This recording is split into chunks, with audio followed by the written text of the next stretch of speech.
Image आपका एक बहुत ज्यादा नेचुरलिस्टिक इमेज लग रहा है। क्यों? क्योंकि ये शायद अपने शाम के टाइम खींचा होगा, 4:30 से 5 बजे के आसपास, जब या राइट। सन ऑलरेडी गोल्डन आवर के इसमें चला जाता है, जो करेक्ट। टाइम जोन होता है उसमें। तो यहाँ पर गोल्डन आवर का टाइम जोन है। सेकेंड थिंग, जो लाइट आपकी रिफ्लेक्ट पड़ रही है वो आपके वाटर के ऊपर पड़ रही है। राइट, तब वो मैंने इफेक्ट। वो इफेक्ट के लिए मैंने निकाला था। और एक्चुअली रियल में थोड़ा ज्यादा अच्छा लग रहा था, यहाँ पे थोड़ा मतलब कम लग हाँ, रहा है। कम तो लग रहा ये है। राइट। कौन से जगह पे आप थे यहाँ पे? मैं उत्तन गया था। उत्तन गए थे आप? Okay okay. आपको साउंड तो मेरा प्रॉपर आ रहा है ना? साउंड का कोई इशू नहीं हो रहा है ना? नहीं नहीं, साउंड मेरा बराबर है। प्रॉपर है। करेक्ट करेक्ट करेक्ट है। परफेक्ट। राइट। तो अब ये जो है ना, इसको हाई कॉन्ट्रास्टिक इमेजेस बोलते हैं बेसिकली, क्योंकि यहाँ पर ओके। आपका जो अनवांटेड चीज है ये बीच का है, तो ये ऑलरेडी आपका डार्क हो गया। करेक्ट। साइमल्टेनियसली आपने कंपोजिशन में प्रॉपर रखा है, इमेज को अपने 3/4 पार्ट में डिवाइड किया हुआ है, जो आपका मैक्सिमम सन का पार्ट हो गया, स्काई राइट। को आपने कैप्चर किया है। देन सेकंड थिंग, आपका वाटर जो है, ये वाटर का यहाँ पर अगर आप स्लो शटर स्पीड यूज करते तो आपका पानी पूरा रिफ्लेक्शन दिखाई देता, मतलब ग्लास की तरह रिफ्लेक्शन दिखाई देता पानी में। But okay. आपको समुद्र का फील आना चाहिए, इसकी वजह से आपने शटर स्पीड थोड़ा ज्यादा रखा हुआ है। एंड वो राइट। ज्यादा रखने की ना वजह ही ये है कि इसको जब आप देखोगे ना, तो वो रिफ्लेक्शन में ना आपको वेरिएशंस मिलता है। जो रिफ्लेक्शन है करेक्ट। ना पानी का, वो वेरिएशंस आपको मिलता है। अगर ये पूरा का पूरा एकदम ग्लास की तरफ प्लेन होता तो फिर उसमें उतना मजा नहीं आता जितना इस समंदर ऐसा इमेज में लगता हमको नहीं था। देखने को। राइट। राइट। एग्जैक्टली क्योंकि इसके बाद में भी आपको मैं एक इमेज दिखाऊंगा जो मैंने क्लिक किया था समुंदर और आसमान का। तो I was trying to show the variations की स्केलिंग का एक एग्जाम्पल था वो। जब आपने ओके। बहुत अच्छा इमेज क्लिक किया है। देन अब ये इमेज, ये अब ये ये मेरा इमेज फोन में इतना ब्लर नहीं लग रहा था, आपका स्क्रीन में मतलब ये जूम मीटिंग में है उसके लिए ब्लर लग रहा है।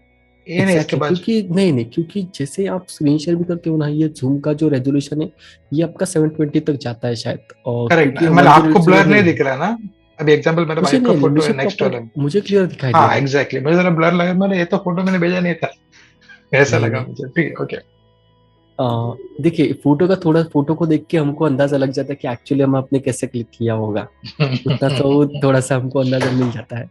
ओके। सो अब ये वाला जो फोटो है, ये 4:30 5 5:30 बजे के आसपास क्लिक किया हुआ है, राइट? सेम सेम टाइम, हाँ, खाली उल्टा टाइम पुल्टा पे। डायरेक्शन है। This is the opposite direction, ये लाइट उन पे पड़ रहा है। हम्म। अब यहाँ पर क्या हुआ है, यहाँ पर आपने वो आसमान की तरफ देख रहे थे, और यहाँ पर आपने सामने से 90 डिग्री में उनका इमेज लिया। जैसे आप मुझे अभी देख रहे हो, मैं यहाँ पे देख रहा हूँ, आपने यहाँ से करेक्ट। इमेज लिया हुआ है। प्रोफाइल, हाँ। Click profile. तो आपको कभी भी प्रोफाइल लेना है ना, ऐसा थोड़ा सा 3/4 लेना, ताकि क्या होगा, अब यहाँ पर ना वो उनका जो पूरा का पूरा ना डायमेंशन चेंज हो गया। पर्सपेक्टिव जो ओके। होता ना वैसा, अगर थोड़ा 3/4 रहता ना, अराउंड 45 डिग्री के आसपास, तो वो उनका साइड शॉट मिल जाता आपको, जो ओके। एकदम प्रोफाइल से थोड़ा सा साइड शॉट मिल जाता।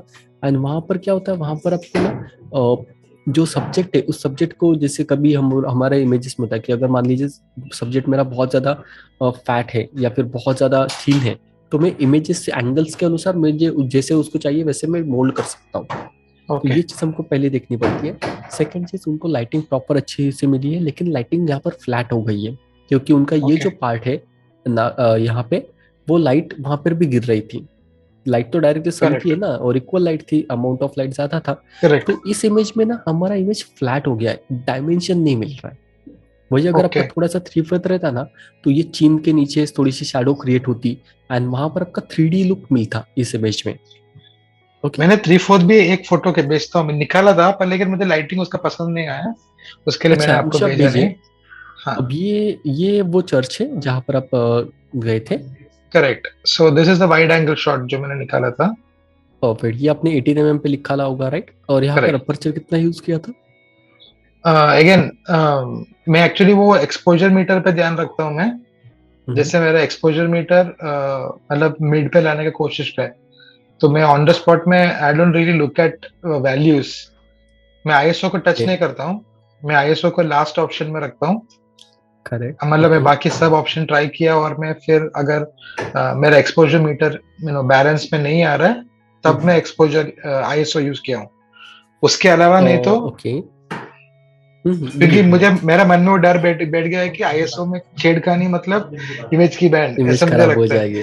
हाँ, उसके लिए ओके मैंने ओके। आईएसओ को एकदम बेस पे रखा है। शायद मैंने 130 फोटोज में एक हाथ दो में मैंने आईएसओ को चेंज किया था। चेंज किया होगा, नहीं तो मैं एकदम 80-100 पे रखा था उसको। ओके। सो लैंडन जी, हमने ये डिस्कस किया है कि जो एक्सपोजर ट्रायंगल है, अपर्चर, शटर, आईएसओ, इन तीनों को बैलेंस कैसे करना, ये हमने डिस्कस किया है। उसका सीक्वेंस मैंने आपको बताया था कि उसका प्रोसेस आपने कैसा है। आप ऑब्वियसली आपने बताया था कि जो मतलब priority obviously depends on correct. What kind of shot that you are using. Exactly. For example इसमें या करेक्ट। मतलब फॉर एग्जाम्पल इसमें हम लोग मतलब मैंने पहला तो सबसे पहला तो मैंने फोकल लेंथ सेट किया था इसमें। क्योंकि राइट। कोई मूवमेंट तो था नहीं इसमें, तो मुझे अपर्चर पे करेक्ट। उतना शटर स्पीड पे उतना फोकस करने का जरूरत नहीं था मेरे को। राइट। और ओके। काफी हद तक मैं जहाँ पे खड़ा हूँ ना, मेरा हैंड रेस्टेड था।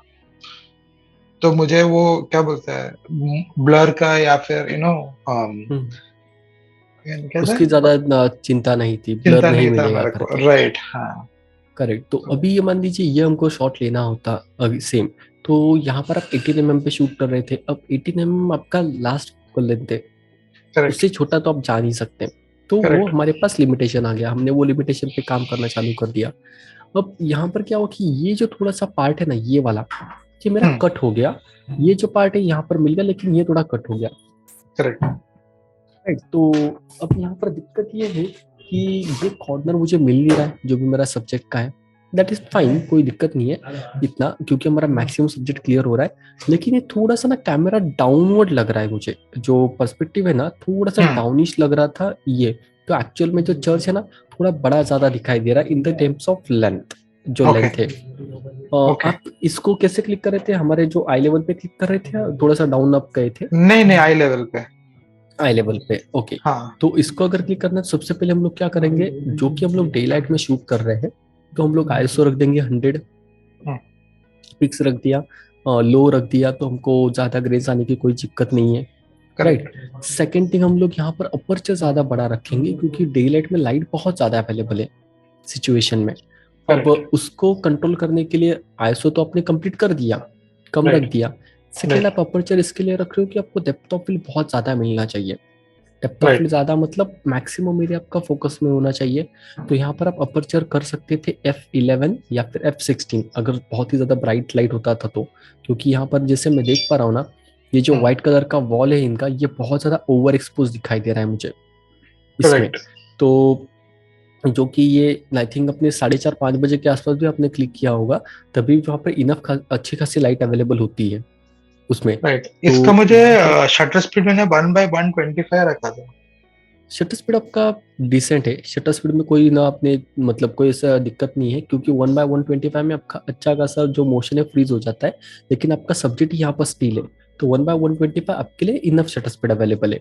अपर्चर आपको F11 या F8, 11, 16 के आसपास आपको लेकर जाना चाहिए था, तो आपको मैंने और भी ज्यादा क्लियरिटी 5.6 मिलती। रखा था।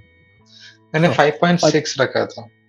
करेक्ट। 5.6 जो अपर्चर है ना, वो आपको डेप्थ देता है, क्योंकि वो 8 मतलब 8 जो है वो छोटा होल हो गया, 5.6 इतना बड़ा हो गया। तो 5.6 पे आपको ब्लर मिलता है, लेकिन यहाँ पर ब्लर थोड़ा सा अवॉइड हुआ है आपका बिकॉज ऑफ द 18 mm का फोकल लेंथ। कि 18 mm का फोकल लेंथ, तो वहाँ पर आपको ज्यादा ब्लर नहीं मतलब ज्यादा आपको क्लियरिटी, डेप्थ नहीं मिलने वाली थी इसके लिए। तो अब ये हमारा हो गया। तो यहाँ पर अगर आप आइडियली शूट करते तो आपका F11 या F16 के आसपास आपका अपर्चर लेकर जाना चाहिए था। फिर आपको पूरा image clear, sharp, crisp and clear दिखाई देता। सेकेंड चीज, अब उसको एक्सपोजर मीटर आप चेक करते हैं कि अब मेरा एक्सपोजर मीटर कितना है, एंड उसके हिसाब से आपका शटर स्पीड आप एडजस्ट करते हैं। क्योंकि बट ऑब्वियस वहां पर आपका अपर्चर इतना क्लोज करने के बावजूद आपको शटर स्पीड जो है वो अच्छा खासा हाइयर शटर स्पीड मिलता, बिकॉज ऑफ द लाइट, कि लाइट बहुत ज्यादा अवेलेबल है। करेक्ट। पर तो ये हमारा एक इमेज का हमने केस स्टडी देखा। उसके बाद में ये इमेज, अब इस इमेज में ना आपको क्या दिक्कत आ रही थी क्लिक करने के लिए, जरा मुझे इसको बताइए। अगर मैं स्टैच्यू को ब्राइट करता तो मेरा बैकग्राउंड बहुत ओवर एक्सपोज हो रहा था। तो मैंने करेक्ट। स्पॉट मीटरिंग यूज किया एग्जैक्टली राइट। और मैंने इस पे क्लिक करके मैंने एक फोटो निकाला, बट फिर भी वो आया नहीं। फिर मैंने छोड़ दिया क्योंकि ये तो ऑलमोस्ट जाने के टाइम पे था। तो मैं वो करेक्ट लास्ट मिनट करेक्ट। हड़बड़ी में कर रहे थे ऐसा। तो मैंने तो 2 फोटो ट्राई किए, दोनों भी ऑलमोस्ट सेम टू सेम ही आया कुछ। और ये शायद मुझे तो ऐसा ये लग रहा था इसके कि बाद में। हाँ, नहीं मतलब आप वो दोनों साथ में किया था एक्चुअली, ये मैंने आपको लास्ट में भेजा है बस। अच्छा, यही फोटो सेम में आए थे आपको दोनों के दोनों, राइट? हाँ, सेम इसका इमेजेस आए इसका थे। 2 फोटो है मेरे पास, दोनों हम्म। ऑलमोस्ट सेम टू सेम ही आया। मैंने स्पॉट मीटरिंग चेंज करके भी देखा, मतलब मुझे करेक्ट। अचानक याद आया, आपने मुझे बोला था स्पॉट मीटरिंग के बारे में, तो मैंने एग्जैक्टली, क्योंकि स्पॉट सब्जेक्ट मीटरिंग, बैकग्राउंड रहेगा आपका, लाइट सब बैकग्राउंड से आ रहा है। करेक्ट, तो तो उसके मैंने स्पॉट मीटरिंग यूज करके ट्राई किया था, पर उतना हम्म, मुझे फर्क नहीं आया। तो नहीं नहीं, यहाँ पर अभी ना दो प्रकार से आप इमेज क्लिक कर सकते थे। एक तो अगर आपको सिल आउट टाइप का इमेज अगर क्लिक करना होता, जिसमें आपने देखा रहेगा सिर्फ बैकग्राउंड में सिर्फ डार्कनेस मिलती है, हमारे किसी शैडो होती है ना, तो हम्म जीसस की सिर्फ मुझे शैडो दिखाई देगी, वो सिल आउट टाइप होता है। तो उसमें आप इमेजेस क्लिक कर सकते हो। ये जो आपने इमेज किया, बहुत अच्छा इमेज क्लिक किया है। यहाँ पर एक्चुअल में जो पीछे लाइट है आपका, वो एकदम ब्राइट लाइट नहीं है। एक ना, मतलब हम लोग बोल सकते हैं सॉफ्ट लाइट अवेलेबल है, क्योंकि 5:30-6 बजे का टाइमिंग था। Second correct. थिंग, यहाँ पर आपका जो ये स्ट्रक्चर है ब्लू कलर का है, तो वो हाईलाइट होके दिख रहा है। वही अगर दूसरा ब्राउनिश कलर होता, जैसे ये वाला है यहाँ पर, तो थोड़ा सा वो डार्क हो जाता। ब्लू कलर है तो अच्छा खासा ब्लू ब्राइट को रिफ्लेक्ट करता है, तो ये हमको कलर मिल गया। मेन सब्जेक्ट आपका ये था। अब यहाँ पर आप इसको अगर ब्राइट करते ना, और ज्यादा ब्राइट अगर करते, तो आपको थोड़ी सी और ज्यादा दिक्कत आती, क्योंकि ये जो टेक्सचर है ना इसके ऊपर, वो आपको विजिबल हो जाता। हमको हम्म वो नहीं चाहिए, क्योंकि अभी कैसे ये स्टैचू है ना, तो स्टैचू में थोड़ा सा क्रिएटिवनेस या फिर हम लोग बोल सकते हैं ड्रामा अगर क्रिएट करना है, तो मैं अंडर एक्सपोज जाता हूँ। तो मैं ओके। अभी जितना यहाँ पर ये अच्छा दिखाई दे रहा है इस वक्त में, डिपेंड करता है कि आपका पर्सपेक्टिव, मतलब आपको कैसे क्लिक करना है। अगर मैं होता तो मैं भी इसी प्रकार से इसको क्लिक करता, because I want to show only a outline. जैसे यहाँ पर ओनली द ये जो, सिलुएट, राइट, हाँ, ओनली द यहाँ सिलुएट, पे राइट। जो ना इनको एंजल बोलते हैं ना, एंजल, या। तो एंजल के जो पर है, ये जो उनके हेयर के पूरी हेयर लाइन वगैरह है, वो पीछे आसमान में चली गई। तो अगर मुझे सिर्फ एंजल भी क्लिक करनी होती क्लोजअप में, तो मैं डार्क चिल आउट में टाइप करता क्लिक करने के लिए। ये ओके। बहुत ज्यादा आपने अच्छा इमेज क्लिक किया है। सिर्फ एक चीज हमको यहाँ पे देखनी थी कि अब ये ना इसको थोड़ा सा स्ट्रेटनिंग करने की जरूरत पड़ेगी हमको। I think correct. ये अगर मैं इसको ना थोड़ा सा देखता हूँ, वी विल डाउनलोड इट। अब ये डायरेक्टली फोटोशॉप में ओपन हुआ। अगर यही हमारे पास रॉ फाइल होता, तो हमारा वो पहले एडोब कैमरा रॉ लैब जो प्लगइन है उसमें जाकर ओपन होता। वो ओपन होता है, राइट। जी। अभी हम लोग यहाँ पे ट्राई करते हैं, इसको थोड़ा सा एक्सपोजर वगैरह बढ़ाएंगे एंड स्ट्रेटनिंग वगैरह कर लेंगे इमेज को, क्योंकि इमेज तो हमारा प्रॉपर वैसे कैप्चर हुआ है। तो we will just go in filters, camera raw filter में देखते हैं हम लोग। सो यहाँ मैं पर आपको एडिट मैं में, आपको इसका जो ओरिजिनल फाइल भेजू क्या, क्योंकि ये व्हाट्सएप में आपने ओपन किया है ना, सो आई हाँ think it original is file pretty आप मच। मुझे, राइट, ये देखिए अभी अगर ना यहाँ पर मैं ऑटो लेवल पे जाता हूँ ना, एडिट एडिट पे ऑटो लेवल पे जाता हूँ, तो इतनी ज्यादा लाइट आ जाती है। तो ये आपका जीरो एक्सपोजर पे दिखाई दे रहा है। लेकिन देखिए ये जो पार्ट है ना, ये ज्यादा विजिबल हो गया, क्योंकि ये स्टैचूज में ना वो कलर्स इतने हाईलाइटेड नहीं है, वहाँ पर बहुत ज्यादा डार्कनेस और पैचेस है, तो मुझे वो करेक्ट। अवॉइड करने पड़ते हैं। अब यही अगर हम ब्लैक एंड व्हाइट देखते हैं, तो ब्लैक एंड व्हाइट में ऐसा इफेक्ट हमको दिखाई देगा। वी विल जस्ट ट्राई कि थोड़ा सा हम लोग एक्सपोजर बढ़ाए, कितना एक्सपोजर बढ़ सकता है। अगर इतना एक्सपोजर बढ़ाएंगे तो आसमान पूरा आपका ब्लैक ना ये पूरा बर्नआउट हो इफेक्ट चला जाएगा। जाता है, correct. Exactly. Will just exposure थोड़ा सा बढ़ाएंगे, हाईलाइट्स को, कॉन्ट्रास्ट को और ज़्यादा डार्क कर देते हैं। तो अब ये इमेज आपको मिल गया। हाईलाइट्स थोड़ा सा बढ़ाएंगे, बस शैडोज और डार्क कर देते हैं। क्लियरिटी थोड़ा बढ़ाते हैं, टेक्सचर थोड़ा सा बढ़ा देते हैं। ऑप्टिक्स में आपका डिस्टॉर्शन, अब ये देखिए ये आपका डिस्टॉर्शन वाला ए पार्ट है, कि हम लोग जो लेंस में डिस्टॉर्शन करते हैं ना, अगर मैं okay. Wide angle lens use करता अभी, तो मुझे ऐसा इमेज मिलता। जो अगर मैं करेक्ट। ना बहुत ही ज्यादा वाइड एंगल यूज करता, जैसे मैं टेली लेंस पे जाऊंगा, तो मेरा जो डिस्टॉर्शन है वो इससे चला जाता। अब ये मेरा नॉर्मल है, डिस्टॉर्शन थोड़ा सा कम कर दिया है मैंने। करेक्ट। तो विल चेक, अगर ये रॉ इमेज आपका होता ना, तो यहाँ पर हमको ऑप्शन आता डिस्टॉर्शन लेंस की पूरी डिटेल हमको मिलती। बट जो कि हमारे पास अभी रॉ फाइल नहीं है, तो हमको डिस्टॉर्शन उसमें मैनुअली करना पड़ रहा है। राइट। सर इसको मैं, एक्सपोजर बढ़ाएगा तो इमेज में ग्रेन्स आते हैं ना? नहीं, एक्सपोजर बढ़ने से ग्रेन्स नहीं आएंगे, लेकिन ग्रेन्स विजिबल होना चालू हो जाएंगे, क्योंकि ग्रेन्स तो बाय डिफॉल्ट होते हैं ना आपके, वो विजिबल आपको होना चालू हो जाएगा ज्यादा आप एक्सपोजर को बढ़ाओगे तो। ओके, यहाँ पे हम लोग क्रॉप इसको थोड़ा सा स्ट्रेटनिंग करना पड़ेगा, ताकि आप इसको जो एरिया है वही, क्योंकि ये पार्ट है ना, ये ब्लैक एंड व्हाइट जो है शैडो, वो बहुत ज्यादा अच्छा दिखाई देता है, क्योंकि बैकग्राउंड आपका व्हाइट है। वही अगर आप करेक्ट। डे लाइट में मॉर्निंग में अगर सिर्फ इसी को सब्जेक्ट क्लिक करके शूट करना चाहते हैं, तो फिर आप यहाँ पर एक्सपोजर रख सकते थे, जिससे आपको at the end of the day आपकी इमेजेस कैसे शो करनी है उसके हिसाब से आप उसको सेट कर सकते हो। ब्लैक एंड व्हाइट रखना है, थोड़ा सा ज्यादा आपको शील आउट टाइप में यूज करना है। करेक्ट। तो ये हमने इमेज देखा आपका, परफेक्ट।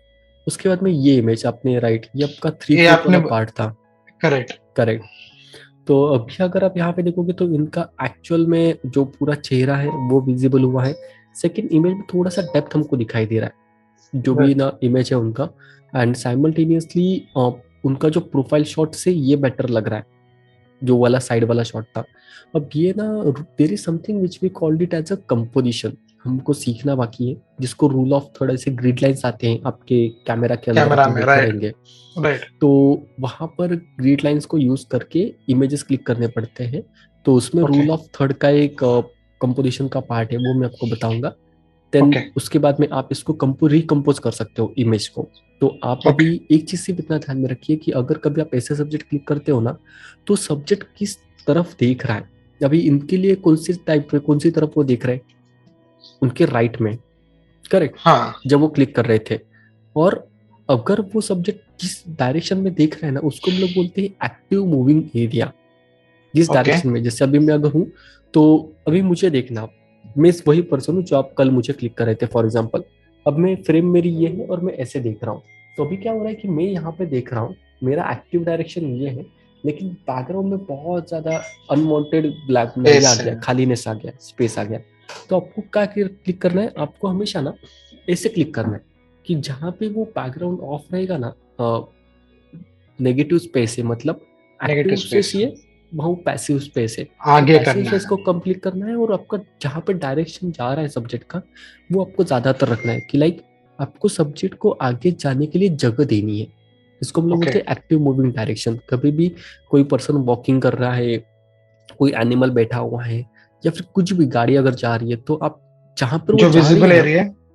हाँ, जिस डायरेक्शन में उसका एक्शन होने वाला है वहां पर एरिया ज्यादा रखना। फॉर एग्जाम्पल 2/3 वहां पे रहेगा, 1/3 जो है उसके बैक में रहेगा। अब यहाँ पर ओके। क्या हुआ, 1/3 उल्टा जो हो है गया। वो हमारा उल्टा हो गया। आगे हो गया और टू थर्ड आगे हो गया। करेक्ट। एग्जैक्टली तो ये मेरा सब्जेक्ट मेरे फ्रेम से बाहर जा रहा है, मुझे वो करेक्ट। नहीं करना है।